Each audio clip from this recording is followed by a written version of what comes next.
Hi friends, welcome back my YouTube channel. ಇವತ್ತು ಅಮೃತಧಾರೆ ಸೀರಿಯಲಲ್ಲಿ ಏನಾಗುತ್ತೆ ನೋಡೋಣ. ಶಕುನಿ ಮಾವ ಅಜ್ಜಿ ಎಲ್ಲಿದ್ದಾಳೆ ಅಂತ ಕಂಡುಹಿಡಿತಾನೆ.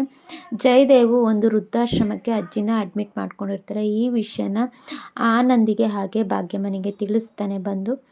ಆವಾಗ ಅವ್ರು ಹೋಗಿ ಅಲ್ಲಿ ಮೀಟ್ ಆಗ್ತಾರೆ ಅಜ್ಜಿನ. ಏನು ನೀವು ಇಲ್ಲಿದ್ದೀರಾ ಹಾಗೆ ಹೀಗೆ ಅಂತ. ಅದಕ್ಕೆ ಅಜ್ಜಿ ಹೇಳ್ತಾರೆ, ಗುಂಡು ಮತ್ತು ಗುಂಡಣ್ಣ, ಹಾಗೆ ಆ್ಯಕ್ಚುಲಿ ಗೌತಮನ ಗುಂಡಣ್ಣ ಅಂತ ಕರೆಯೋದು ಅಜ್ಜಿ.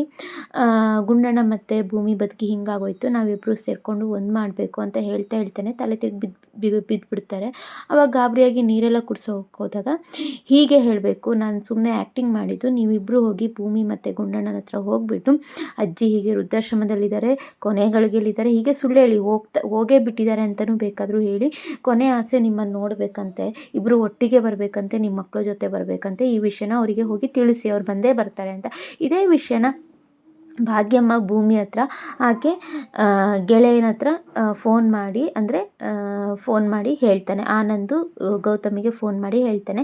ಇಲ್ಲಿಗೆ ಭಾಗ್ಯಮ್ಮ ಹೇಳ್ತಾ ಇರೋದು ಭೂಮಿ ಹತ್ರ, ಹೀಗೆ ಅಜ್ಜಿ ವೃದ್ಧಾಶ್ರಮದಲ್ಲಿದ್ದಾರ, ಏನಾಯಿತು ಎಂತಾಯಿತು ಅಂತ ಇಬ್ಬರು ಕೇಳ್ತಾರೆ. ಸೇಮ್ ಕ್ವಶನ್ಸ್ ಕೇಳ್ತಾರೆ.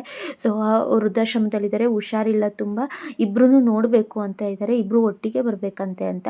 ಇಲ್ಲಿ ಗೌತಮ ಅರ್ಥ ಮಾಡ್ಕೊಳ್ಳೋ, ಆಯಿತು ಹೋಗೋಣ ಅಂತ. ನಾನಲ್ಲ ಗೆಳೆಯ, ನೀನು ಮತ್ತು ಭೂಮಿ ಅದಕ್ಕೆ ಒಟ್ಟಿಗೆ ಬರಬೇಕಂತೆ, ಹಾಗೆ ಮಕ್ಕಳನ್ನು ಕರ್ಕೊಬರ್ಬೇಕಂತೆ, ಅದು ಕೊನೆಯ ಆಸೆ ಅಂದೆ, ತುಂಬ ಸೀರಿಯಸ್ ಆಗಿದೆ, ನೋಡು ಏನು ಮಾಡ್ತೀಯ, ಭೂಮಿ ಅದಕ್ಕೆ ಹೆಂಗೆ ಒಪ್ಸ್ತೀಯ ನೋಡು ಅಂತ. ಇಲ್ಲೂ ಅದೇ ಕ್ವಶನ್ ಸೇಮು, ನೋಡು ಭೂಮಿ ನೀನು ಗೌತಮ್ ಜೊತೆನೇ ಬರಬೇಕು, ನೋಡು ಹೇಗೆ ಒಪ್ಸಿ ಬರ್ತೀಯ ಅಂತೇಳಿ. ಎದುರು ಮನೆ ಆಗಿರೋದ್ರಿಂದ ಇಬ್ಬರು ಹೆಂಗೆ ಒಪ್ಸ್ತಾರೆ ಅನ್ನೋದೇ ಒಂದು ದೊಡ್ಡ ಟಾಸ್ಕು.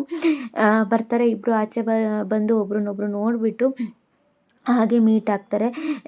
ಅಮ್ಮನಿಗೆ ತುಂಬ ಹುಷಾರಿಲ್ಲ ಅಂತೆ, ಎಂತ ಮಾಡೋದು ಏನು ಅಂತ ಹೇಳಿ, ನೀವು ಒಪ್ಕೊಂಡ್ರೆ ಹೋಗೋಕ್ಕೆ ಅಂತ. ಅದಕ್ಕೆ ಗೌತಮ್ ಹೇಳ್ತಾನೆ, ನಿಮ್ಮ ಪರ್ಮಿಷನ್ ಇಲ್ಲದೆ ನಾವು ಹಿಂಗೆ ಒಪ್ಪೋದು ಅಂತ. ಅದಕ್ಕೆ ಭೂಮಿ ಹೇಳ್ತಾಳೆ, ಓಕೆ ಇಬ್ಬರು ಒಟ್ಟಿಗೆ ಹೋಗೋಣ, ಹಾಗೆ ಮಗನೂ ಕರ್ಕೊಂಡು ಹೋಗೋಣ ಅಂತ. ಯಾಕಂದರೆ ಮಿಂಚು ಮಗು ಅಂತ ಗೊತ್ತಿಲ್ಲಲ್ಲ ಅವರಿಗೆ, ಹಾಗಾಗಿ ಇಬ್ಬರು ಒಟ್ಟಿಗೆ ಹೋಗೋಣ, ಅಜ್ಜಿ ನೋಡ್ಕೊಬರೋಣ, ಸಮಾಧಾನ ಆಗುತ್ತೆ. ಈ ಥರ ಇಳಿ ವಯಸ್ಸಲ್ಲಿ ಅವರಿಗೆ ಈ ಥರ ನಮ್ಮ ಕಷ್ಟನ ಅವ್ರ ಮೇಲೆ ಹಾಕಿ ಅವರಿಗೆ ಹೊರೆ ಆಗಬಾರ್ದು, ಏನೇ ಇದ್ದರೂ ಅವ್ರ ಎದುರುಗಡೆ ನಾವು ಸಂತೋಷವಾಗಿದ್ದೀವಿ ಅಂತ ಹೇಳಿ ಆ್ಯಕ್ಟಿಂಗ್ ಮಾಡಿ ತೋರಿಸೋಣ ಅವರಿಗೆ,